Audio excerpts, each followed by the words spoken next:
Avant que cette vidéo ne commence, n'oublie pas de souscrire au Patreon de la chaîne, car outre le fait de m'enrichir avec celui-ci, il me permet de pouvoir te proposer des vidéos non censurées, exclusives et avec des droits d'auteur. On peut commencer la vidéo. C'était bien. Good.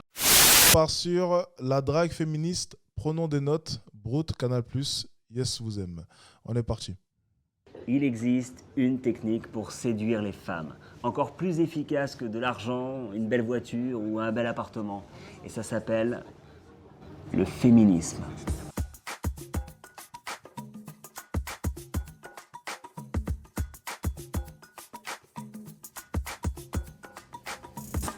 C'est un cours complet, très documenté, pour aider tous les hommes qui connaissent une crise de leur virilité. Alors oui, le cours coûte cher, mais très vite on s'y retrouve, puisqu'on rencontre que des femmes qui refusent qu'on leur paye l'addition. Alors je vais vous poser 2-3 petites questions pour tester votre niveau. Est-ce que ça vous dit quelque chose si je vous dis Starhawk, Mona Chollet, Angèle?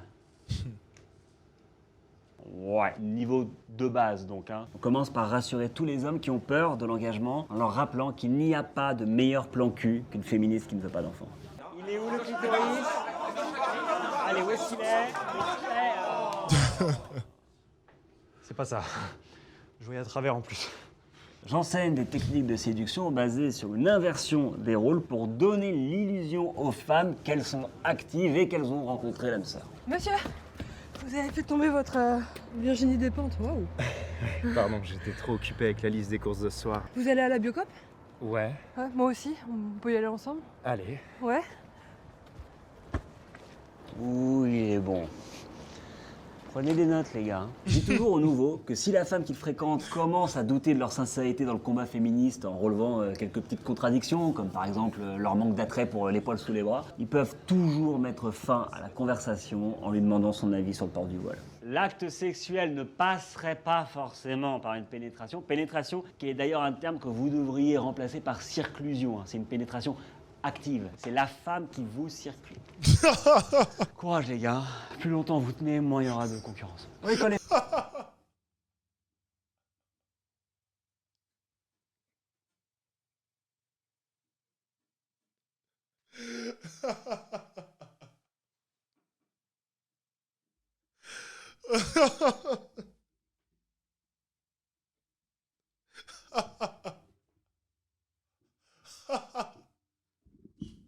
Vous savez ce que ça représente ce cours?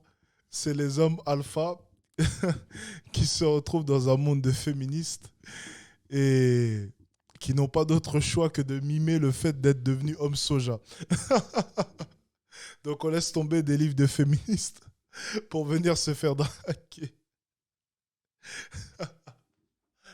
On modifie les termes.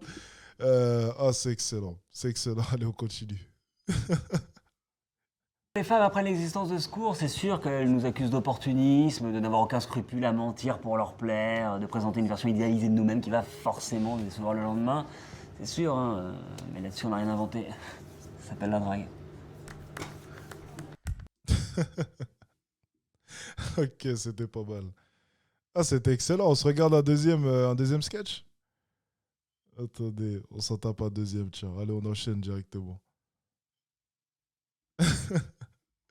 Ah bah tiens, Retrouvez désormais le double cheese. sur le prénom Yel. Ah, c'est pas mal ça, je découvre. 8h, tout de suite les invités du jour.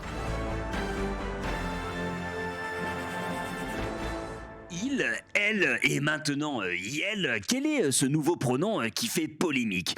Pour en débattre ce matin, nous recevons Johan Cuny, linguiste, vous êtes opposé à l'écriture inclusive, et Pauline Clément, linguiste aussi, et vous y êtes favorable. Bonjour à tous. Bonjour à tout le monde. Il y a quelques jours, le petit Robert a fait entrer le pronom Yel dans son dictionnaire.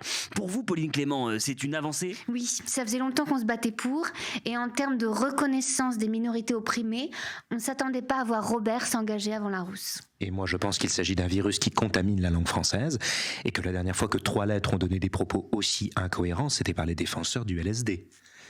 Très bien, on comprend très bien vos positions. Est-ce que vous pensez qu'on peut parler d'un clivage générationnel lorsque l'on évoque la non-binarité? L'utilisation du pronom IEL n'est pas nouvelle parmi les jeunes. Et son ajout au Robert n'est là que pour éveiller les générations du dessus.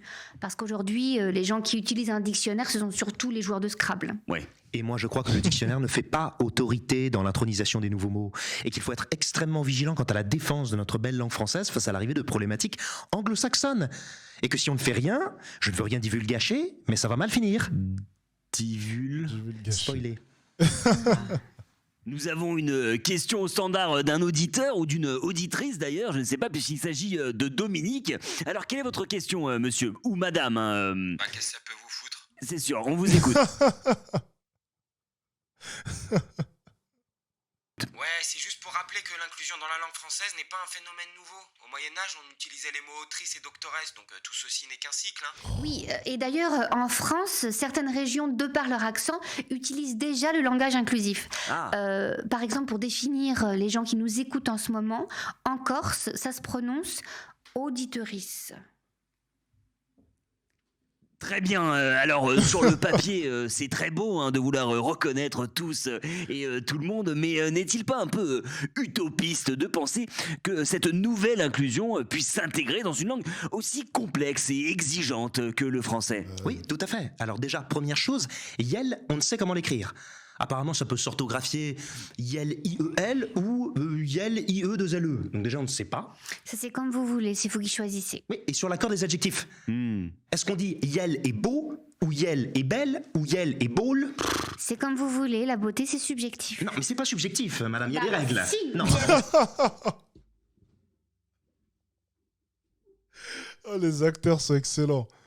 C'est une langue. Très bien, merci à tous les deux. En tout cas, ce qui est indéniable, c'est que le seul débat sur le pronom Yel est déjà un progrès en termes d'inclusivité, puisqu'il nous aura démontré que l'hystérie n'est pas une névrose spécifiquement féminine. Brut Inter, Yel était 8h. Brut.